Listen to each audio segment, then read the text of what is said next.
Good morning, everyone. It is a good morning. It's a good morning. We're getting prepared to celebrate Independence Day. Today's job news brought us something else to celebrate. This morning we learned that in June, our economy created 850,000 jobs. 850,000 jobs. Wages went up for American workers. Since it took office, our recovery has created an average $600,000. They probably wish those 600,000 jobs paid $600,000 a year, but 600,000 jobs per month. We've now created over 3 million jobs since it took office.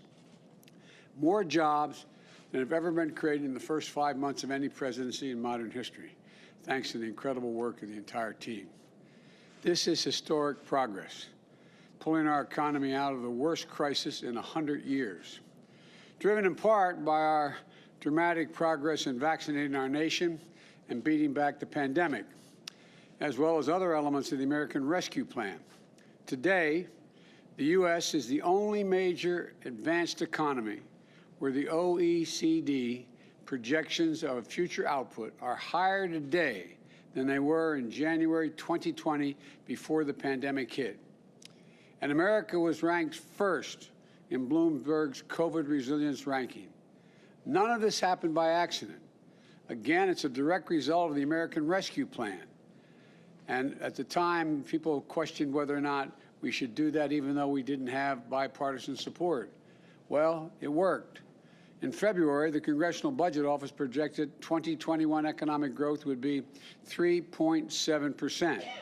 Yesterday, they doubled that number to 7.4%, in large part thanks to the American Rescue Plan and our work to defeat the virus.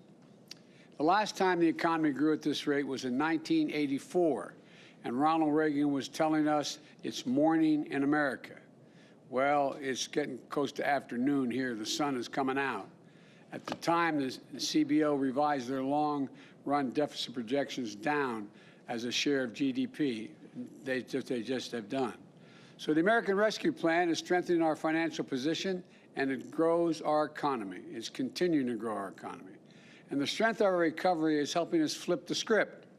Instead of workers competing with each other for jobs that are scarce, employers are competing with each other to attract workers. That kind of competition in the market doesn't just give workers more ability to earn higher wages, it also gives them the power to demand to be treated with dignity and respect in the workplace. More jobs, better wages. That's a good combination. Put simply, our economy is on the move, and we have COVID-19 on the run.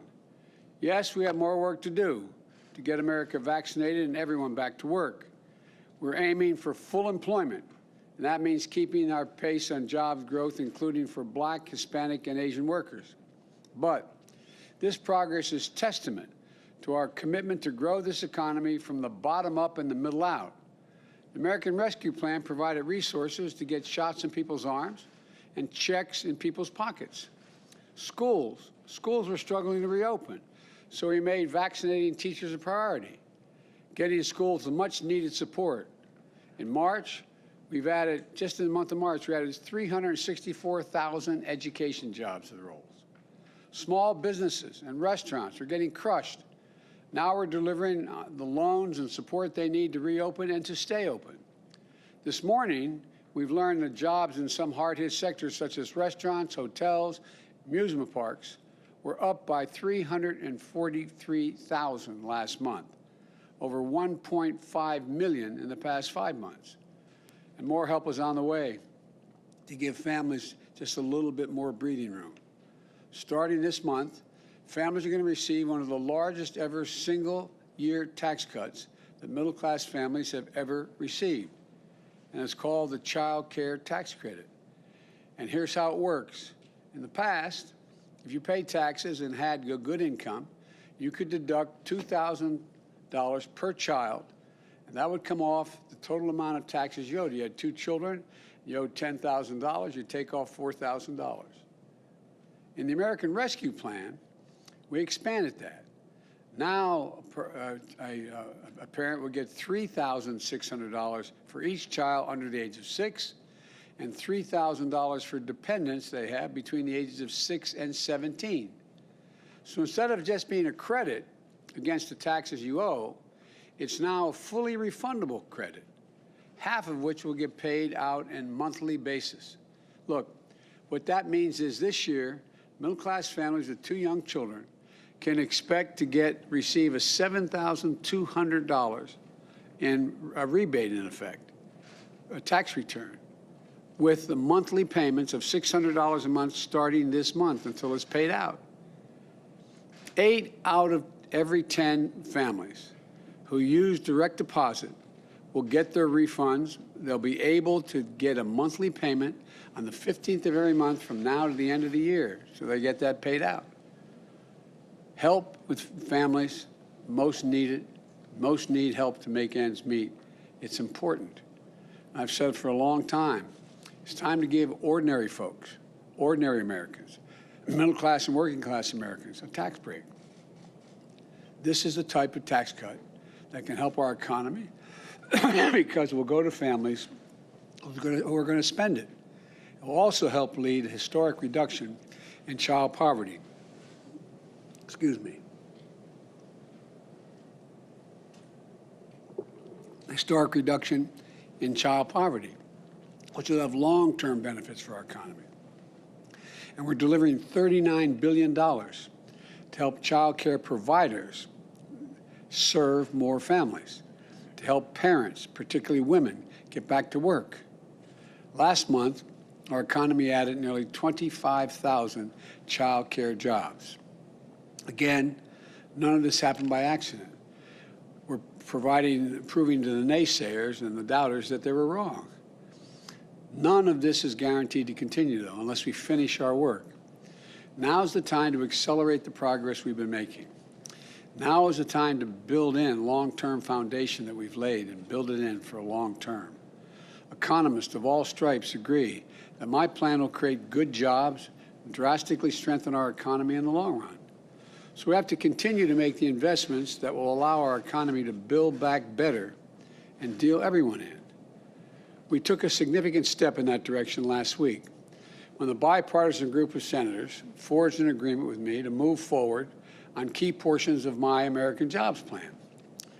I was just in Wisconsin, where I highlighted how this agreement is going to pave the way for a generational investment to modernize our infrastructure, create millions of jobs, according to the experts, and what will mean it won't just be in the center cities. It'll be every corner of the state and our nation. We're going to create jobs repairing roads and bridges, replacing 100% of our nation's lead water pipes, making our power grid more reliable, delivering high-speed internet to every American home, rural and urban. We're going to put people to work building a nationwide electric vehicle charging network, transitioning from diesel school buses and transit buses to electric buses, and bringing in world-class rail service to more Americans by reducing, and in the process, reduce our carbon footprint. For example, when I was up in Wisconsin, I pointed out, the governor was there. I said, Gov, I know it takes, there were, I don't know how many people, a couple hundred people, I guess, in the audience. Said it takes, they tell me, 4.5 hours to drive from here to Chicago.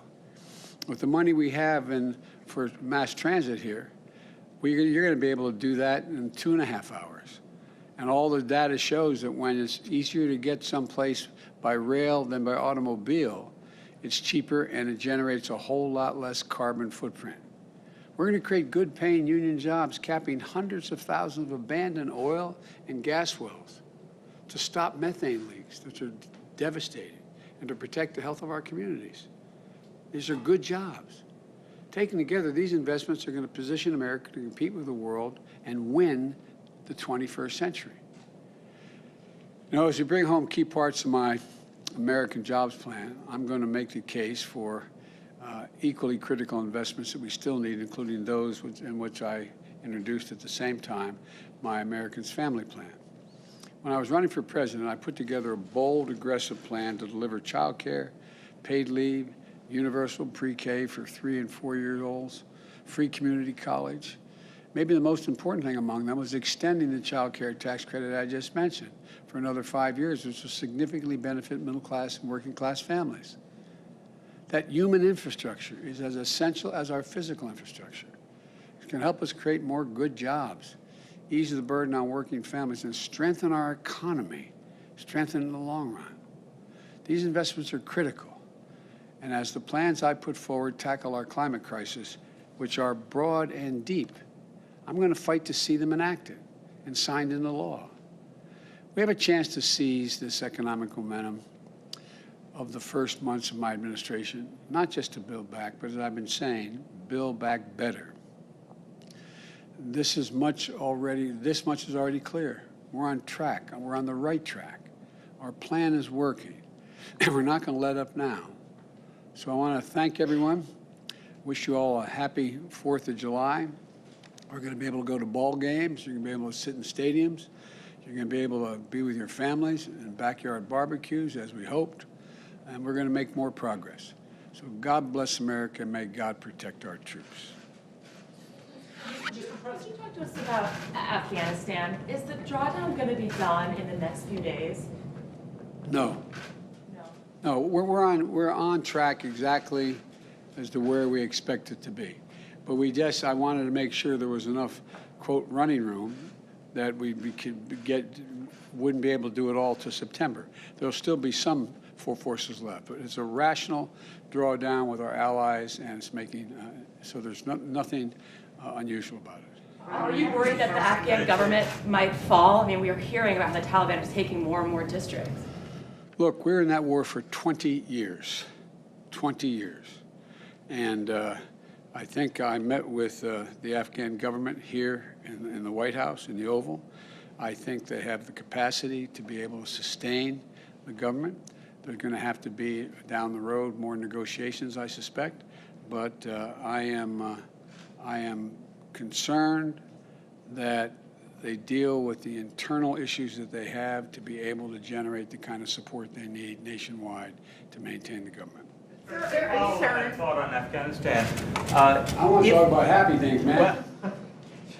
If there is evidence that Kabul is threatened, which some of your intelligence reports have suggested it could be in 6 months or thereabouts, do you think you've got the capability to help provide any kind of air support, military support to them to keep the capital safe, even if the U.S. troops are obviously fully out by that time?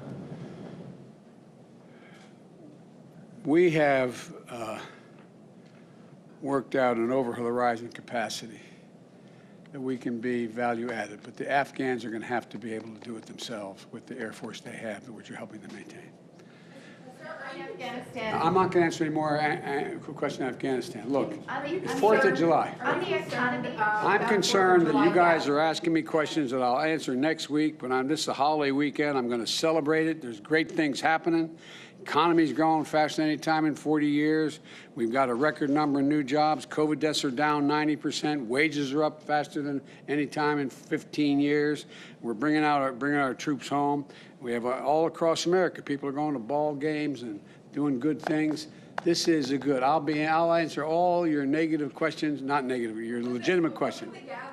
Are you concerned that there is a potential this weekend in places where vaccination levels are not particularly high, that there will be a new COVID outbreaks in various regions? I am concerned that people who have not gotten vaccinated have the capacity to catch the variant and spread the variant to other people who have not been vaccinated.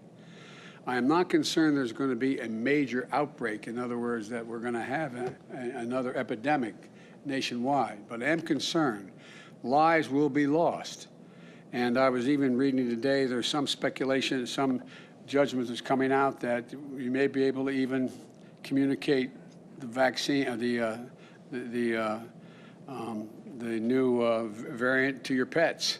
So I say not totally facetiously. For those of you who haven't been vaccinated, because you don't think you want to go through it, it doesn't hurt. It's accessible. It's free. It's available. And not only don't think about yourself, think about your family. Think about those around you. That's what we should be thinking about today. The 4th of July this year is different than the 4th of July last year, and it's going to be better next year. Thank you all. Mr. President, do you think that Congress will enact your plans? Are you confident that you're going to get it done?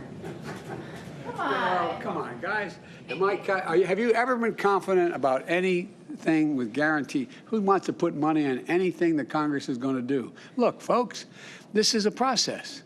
This is a process. I love you guys, but it's a process. And I don't know, you want me to say, yes, I'm absolutely certain. Well, are you absolutely certain this new commission is going to work, investigating what happened on the 6th? Are you guys confident that the Republicans are going to participate? Look, only I know what to do, and I really mean this, is do my best to lay out what I think the country has to do, try to be as persuasive as I can, and hope, and thus far, it seems to be working a little bit. So thank you. Mr. President, do you think it's fair that the Olympic Runner